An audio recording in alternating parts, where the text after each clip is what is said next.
আল্লাহ রাসূল বলেছেন, যখন প্রথম তোমার বিবির কাছে তুমি যাবে, তোমার বিবি পালঙ্গে বসে আছে, খাটে বসে আছে, চৌকিতে বসে আছে, কপালের উপরে এই যে মাথার চুল রয়েছে, হে পুরুষ তুমি শোনো, দুটা তিনটা চারটা এই চুলগুলাকে তুমি ধরে নিবে, আর ধরে নেওয়ার পর এখানে একটা দোয়া পড়বে, আল্লাহুম্মা ইন্নী আসআলুকা খাইরাহা ওয়া খাইরা মা জাবালতা আলাইহি ওয়া আউযু বিকা মিন শাররিহা ওয়া শাররি মা জাবালতা আলাইহি।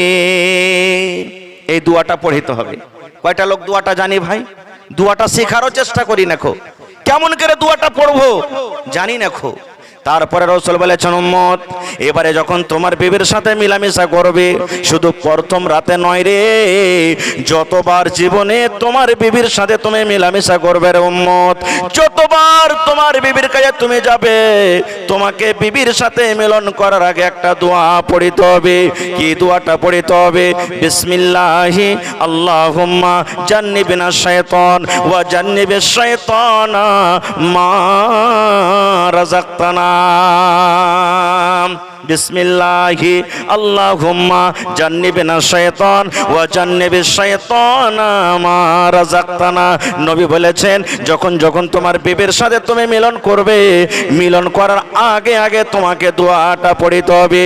এবারে যত মজলিসে লোক বসে আছেন, এক এক করে যদি আমি জিজ্ঞাসা করি, হয়তো 50টা লোক বলতে পারবেন দোয়াটা, বাকি দোয়াটা পড়িতে পারবেন না। হে মুসলমান, কার 40 বছর বিয়ে করা হয়ে গেল, কার 10 বছর বিয়ে করা হয়ে গেল, কে 5টা ছেলের বাবা হয়ে গেল, কে 10টা ছেলের বাবা হয়ে গেল, জীবনে একদিনও দোয়া পড়লেন না, বিনা দোয়াতে বিবির কাছে চলে গেলেন। এবার বলবেন, মাওলানা জি আমি দোয়া পড়লাম না, দোয়া জানি না, দোয়া শিখলাম না, বিনা দোয়াতে আমি বিবির কাছে চলে গেলাম, তাইলে কি আমার গুনাহ হবে? জি, কতখানি আপনার ক্ষতি হতে পারে, আমার নয়। নবী বলেছেন, উম্মত যতবার তুমি বিনা দোয়াতে তোমার বিবির সাথে মিলন করেছো, অতবার তোমার সাথে সাথে তোমার বিবির কাছে শয়তান তোমার সাথে গিয়েছে। তাহলে দেখেন, এখানে তো ছেলেটার ভবিষ্যৎকে আমরা নষ্ট করে দিলাম, এখানে তো শয়তানকে পিছনে লাগিয়ে দিলাম। এক তো বিয়ের টাইমে ভুল, এক তো বাচ্চাটা যখন আইলো পেটে, স্ত্রী পেটে যখন আইলো, তখন আমরা শয়তানকে আমরা পিছনে লাগিয়ে দিলাম, এখানে আজাদ করে দিলাম, এখানে তো আমাদের ভুল হয়ে গেল। খার যা হোক, এবার আর একটু আগে চলেন। এবার দুনিয়াতে ছেলেটা এলো, 7 দিনকে দিন আকিকা করতে হবে। আলহামদুলিল্লাহ, কিছু করি বা না করি আকিকাটা এখনকার মানুষ করছে নাকি? আকিকাটা করছে। এবার ভালো নাম রাখতে হবে, ভালো নাম দিতে হবে। কিন্তু আমরা কি নাম রাখবো? কোনো মৌলানাকে আমরা জিজ্ঞাসা করতে যাব না। নামের মানে যাই হোক, ওর সাথে কোনো মতলব নাই, নাম হইলেই হলো। এই যে মোবাইলে আমরা দেখছি, কার নাম রিঙ্কি, কার নাম পিঙ্কি, কার নাম টগরি, কার নাম কুড়ানি, কার নাম ঝেটনি, কার নাম ভল্টু, কার নাম পল্টু, কার নাম পটেল, কার নাম রিঙ্কু, কার নাম পিঙ্কু। এই যে দেখেন, নাম রাখি না। আল্লাহর নবী বলেছেন, উম্মত আল্লাহ রাব্বুল আমিনের নিকটে সবথেকে উত্তম নাম হলো রে আব্দুল্লাহ, আব্দুর রহমান। এজন্য যখন তোমরা নাম রাখবে, আব্দুল্লাহ, আব্দুর রহমান দিয়ে রাখো, কিংবা কোন নবীদের তোমরা নাম রাখো, কিংবা সাহাবায়ে কেরামের নাম রাখতে হবে, কিংবা আল্লাহ রাব্বুল আমিনের যেগুলা সিফাতি নাম আছে, ওই সিফাতি নাম দিয়ে আমাদের ছেলেদের মেয়েদের নাম রাখতে হবে। আব্দুল্লাহ রাখতে হবে, আব্দুর রহমান রাখতে হবে, আব্দুল সাত্তার রাখতে হবে, আব্দুল সামি রাখতে হবে, আব্দুল বাসির রাখতে হবে। এই করে করে আল্লাহ রাব্বুল আমিনের সিফাতের নামের সাথে আপনার সাথে আমাদেরকে লাগাইতে হবে। অর্থাৎ যেই নাম আপনি দুনিয়াতে রাখবেন, কিয়ামতের দিন ওই নাম এবং তার বাবার নাম ধরে কিয়ামতের দিন ডাকা হবে। 1 নম্বর নাম আমরা এখানে ভুল করে দিলাম। আর একটা কথা আমরা কি ভুল করছি জানেন? দেখবেন, একটা এখানে ভুল করলাম, দোয়া পড়লাম না। কত ভাই আছেন 5 বছর 7 বছর 10 বছর হয়ে গেল বিয়ে হওয়া, সন্তান হয় না, ডাক্তারের ওষুধে কাজ করে না, তখন চললাম কোন পীর বাবার বাড়ি, কোন মুর্শিদের বাড়ি, কার বাড়ি, কোন ওঝা, কোন কবিরাজ, কোন ধাগা, কোন তাবিজ, তখন দুনিয়ার যত কিছু আছে সব করি। আল্লাহর কাছে তো আমরা সন্তান চাই, কিন্তু সন্তান চাহার মতন চাই না। নেক সন্তান আমরা চাই না। সন্তান হয় না, আল্লাহকে বলছে আল্লাহ 5টা বেটা হয়েছে, আল্লাহ তুমি একটা বেটি গালা দিও। আল্লাহ আল্লাহ 3টা বেটি হয়েছে, আল্লাহ তুমি একটা বেটা গালা দিও। আল্লাহ ছেলে পেলা হয়নি, আল্লাহ ছেলে দাও। ছেলের দোয়া করছি, কিন্তু ছেলেটা কেমন চাইতে হবে এটা দোয়া করি না। ইব্রাহিম নবী সুবহানাল্লাহ 80-85 বছর বয়স, সন্তান হয়নি, আল্লাহর দরবারে দোয়া করছেন। কি দোয়া? রব্বে হাবলি মিনাস সলিহিন।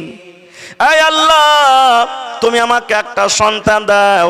শুধু সন্তান দিও না আল্লাহ, যে সেই সন্তান যেন সলে হয়, সেই সন্তান যেন নেককার হয়, সেই সন্তান যেন আল্লাহ রাব্বুল আলামিন দিনদার হয়, সেই সন্তান যেন আমার গায়ের চলে না হয়। দেখেন, এখান থেকে আমরা সবক পেলাম যে আল্লাহর কাছে যখনই চাইবেন ভালো জিনিস চাইতে হবে। শুধু সন্তান চাইলে হবে না, আল্লাহর কাছে দোয়া করতে গেলে আল্লাহ নেককার সন্তান দাও। কিন্তু আমরা দোয়াটা করতে জানি না। কেমন করে আমাদের ছেলেরা নেককার হবে? আর একটু আগে চলেন। খারজা হোক নাম রাখলেন, ছেলেটা আস্তে আস্তে বড় হলো। এবার 2 বছর 3 বছর যখন হলো, এখনকার বেশিরভাগ ঘরে ঘরে যদি 198 বলেন তা চলবে। ছেলেটা কাঁদতে শুরু করেছে, চুপে না। কি দিয়ে চুপাইবে? মার দুধ খাও, চুপে না। এই যে পকেটে বড় বড় কুকুরের ছা মোবাইল গালা আমাদের আছে, দিয়ে দিলাম। এই বেটা দেখ দেখ দেখ দেখ, ওরে আল্লাহ দেখ কত সুন্দর রে বেটা, দেখ দেখ কত ভালো করে নাচছে। 1 দিন 2 দিন 5 দিন দেখতে দেখতে ছেলেটা যখন ওই দেখার পর কিছু 2-4টা কথা শিখে নিয়েছে, তখন আমরা মা বাবা গর্ব করে কি বলবো? আরে বুবু, আমার বেটা কিংবা বেটিটার মাথা খুবই টেক্কা রে বুবু, খুবই ভালো, এত তেজ, যা শুনছে তাই শিখে লিছে, যা শুনছে তাই শিখে লিছে। ভাই, এই যে ছেলেটার ভবিষ্যৎ নষ্ট যে আপনি করে দিলেন, আমি আপনি জীবনটাকে নষ্ট করেছি, এবার ছেলেটার পিছনে ভেড়ে গেছি। আর একটু আগে চলেন। আল্লাহ রাসূল বলেছেন, হে আমার উম্মতেরা, যখন তোমাদের বেটা বেটের, তখন তোমাদের ছেলে মেয়ের বয়স 7 বছরকার যখন হয়ে যাবে, তাকে তুমি নামাজের ট্রেনিং দাও। ওযু কেমন করে করতে হবে ওযু করা শিখিয়ে দাও। মসজিদের ভিতরে নিয়ে চলে যাও, বায়াত মানে তুমি শিখিয়ে দাও, সিজদা করার দোয়া শিখিয়ে দাও। দয়ার নবী বলেছেন 7 থেকে শুরু করে 10 বছর পর্যন্ত, 3 বছর পর্যন্ত তাকে তুমি শেখাও।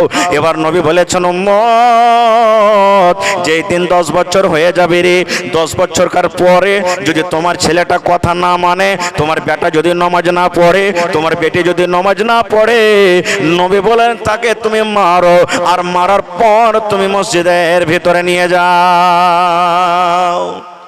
কেমন করে মারবো জি ভাই? নিজে তো নামাজ পড়ি না, মসজিদ নিজে চিনি না, কেমন করে মসজিদে নিয়ে যাব? নিজে মসজিদ চিনি না, কেমন করে মসজিদের ভিতরে নিয়ে যাব? আল্লাহুস সামাদ। আজকে আমাদের সমাজে এত খারাপ হয়েছে, মোবাইল দেখে, টিভি দেখে, ভিডিও দেখে। এই যে দেখুন, মামা বাড়িতে এসেছে, নানা এসেছেন, দাদু এসেছেন, নানি এসেছেন, যখন বিদায় হয়ে চলে যাবেন তখন সালাম দিতে হবে নাকি? সালাম দিতে হবে। আমরা কি বলি? বল বেটা বল বাই বাই টাটা, বল বাই বাই টাটা, এগুলো আমরা শেখাই। আমরা নিজের ছেলেমেয়েরাকে শেখাই বাই বাই টাটা বল। এটা কি বাই বাই টাটা হাদিসে লেখা আছে? না, এটা শরীয়তের খেলাফ। বাই বাই টাটা বলতে হবে না। এই যে দেখেন, শরীয়তকে ছেড়ে দুনিয়াদারিতে আমরা ফেসে গেছি। এখানে আপনাকে সালাম শেখাইতে হবে। বেটারে, তুমি তোমার নানুকে, তোমার নানিকে, তোমার মামাকে বলো আসসালামু আলাইকুম ওয়া রাহমাতুল্লাহ। এই জায়গাতে এটা না বলে বাই বাই টাটা। কত ভাই জানেন বিড়ি খাই? আপনাদের এলাকাতে মানুষেরা বিড়ি খায় ভাই, সিগারেট বিড়ি খাইনি, এগুলা খাই কি খাই না? কত ভাই, কত গার্জিয়ান, কত বাপকে নিজের কানে দেখে শুনেছি, বেটাকে বলবে আব্দুল্লাহ রে আব্দুর রহমান, কি জি বাপু, ওই কুঠির ওপরে, ঢাকনের ওপরে বেটা একটা বিড়ি গালা রাখা আছে, ধরিয়ে নিয়ে তো। বেটারে, ওই খাইনি রাখা আছে, বলছে আব্বাজি খাইনি নাই, বলে তোর বড় ভাই কি নাই রে, তোর বড় ভাইয়ের কাছে চাহা না, ওই বড় ভাইয়ের কাছ থেকে চেহে তাকে খাইনি বানিয়ে দেবে। বলেন ভাই, নবী বলেছেন 7 বছরে মসজিদ নিয়ে যাও।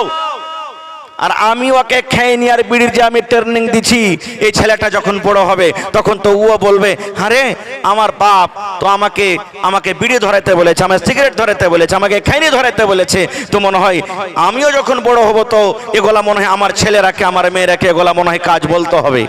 বলেন, এই ছেলেটার জীবন নষ্ট কে করলে? আপনি করেছেন। আর একটা কথা কি, আল্লাহর রহমতে, আল্লাহর দয়াতে বাস আমার টাইম শেষ হয়ে গেছে ভাই। এক দুটা কথা আর বলবো। এখন তো আল্লাহর রহমতে মেলায় ঘরে ঘরে মানুষের ইলম শিখে। আপনাদের এলাকাতে আছে কিনা বলতে পারবো না।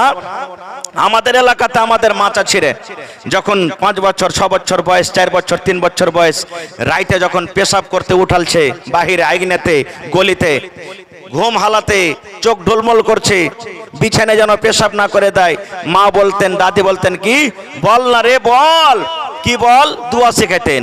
1 বাত্তা 2 বাত্তা 3 বাত্তা, ঘর সত্তা বাহির মত্তা, দোয়া এগুলো 1 বাত্তা 2 বাত্তা 3 বাত্তা, ঘর সত্তা বাহির মত্তা। মায়েরা একটা দোয়া শেখাইতেন। কেন শেখাতেন? এই দোয়াটা পড়িতে গেলে বিছানায় পেশাব করবে না। আচ্ছা বলেন তো, এটা কি পেশাব পায়খানা করার দোয়া? ওই যদি মা পড়ালেখা হতো তাহলে এই দোয়াটা শেখাতেন। নবী বলেছেন, উম্মত যখন তুমি পেশাব পায়খানা করতে যাবে তখন এই দোয়াটা পড়বে, বিসমিল্লাহি আল্লাহুম্মা ইন্নী আউযু বিকা মিনাল খুবুসি ওয়াল খাবাইস। এই দোয়া শেখাতেন। 1 বাত্তা 2 বাত্তা শেখাতক না ভাই। ভাই মুসলমান, আমার সময় শেষ হয়ে গেছে ভাইরে। আল্লাহ যদি হায়াতে রাখেন আবার এই বিষয় নিয়ে কোনো দিন আলোচনা করব। তবে শেষ পায়গাম, শেষ মেসেজ আপনাদেরকে আজকে আমি দিয়ে যাই। আল্লাহ তাবারাক ওয়া তাআলা জাহান্নামের আগুন থেকে আমাদেরকে বাঁচতে বলেছেন। শুধু আমাদেরকে বলেননি, আমাদের ছেলে মেয়ে, মা বাপ, বিবি বাচ্চা, সমস্ত আত্মীয় স্বজনকে বাঁচতে বলেছেন। ভাই জাহান্নাম থেকে বাঁচবো কি করে? তাহলে আমরা জাহান্নাম থেকে বাঁচবো কি করে? জাহান্নাম থেকে কিভাবে বাঁচতে হবে? জাহান্নাম থেকে বাঁচার রাস্তা কি? এই যে আমাদেরকে মাদ্রাসাতে পড়ালেখা করতে হবে, প্রথমে শরীয়ত জানতে হবে, দ্বীন জানতে হবে। এটা মনে করেন আমি বুড়িয়ে গেছি, আমি শিখতে পারিনি, কোনো কারণে জানতে পারিনি, কিন্তু আমাদের ছেলে মেয়েরা আছে, ছোট ছোট বাচ্চা আছে, বেটা বেটিরা আছে, এরাকে শিখাবো নবীর তারিকা মতন জীবনটা যেন কাটতে পারে। এতটুকু আমরা শিখাবো, দ্বীন শিখাবো, শরীয়ত শিখাবো, কোরআন শিখাবো, যেন তারা ভালো আমল, নেক আমল করে আল্লাহ তাবারাক ওয়া তাআলা জাহান্নাম থেকে বাঁচতে পারে। আল্লাহ যেন আমাদেরকে ওই জাহান্নামের ভয়াবহ আযাব এবং জাহান্নামের আগুন থেকে, আযাব থেকে যেন আল্লাহ তাবারাক ওয়া তাআলা আমাদেরকে কিয়ামতের দিন বাঁচিয়েলেন। পড়ুন আল্লাহুম্মা আমিন। এবং আল্লাহ তাবারাক ওয়া তাআলা যেন আমাদের ছেলে মেয়েদেরকে আল্লাহ তাবারাক ওয়া তাআলা জাহান্নামের আগুন থেকে বাঁচিয়েলেন। পড়ুন আল্লাহুম্মা আমিন। রব্বানা তাকাব্বাল মিন্না ইন্নাকা আনতাস সামিউল আলিম। আমিন। আসসালামু আলাইকুম ওয়া রাহমাতুল্লাহি ওয়া বারাকাতুহু।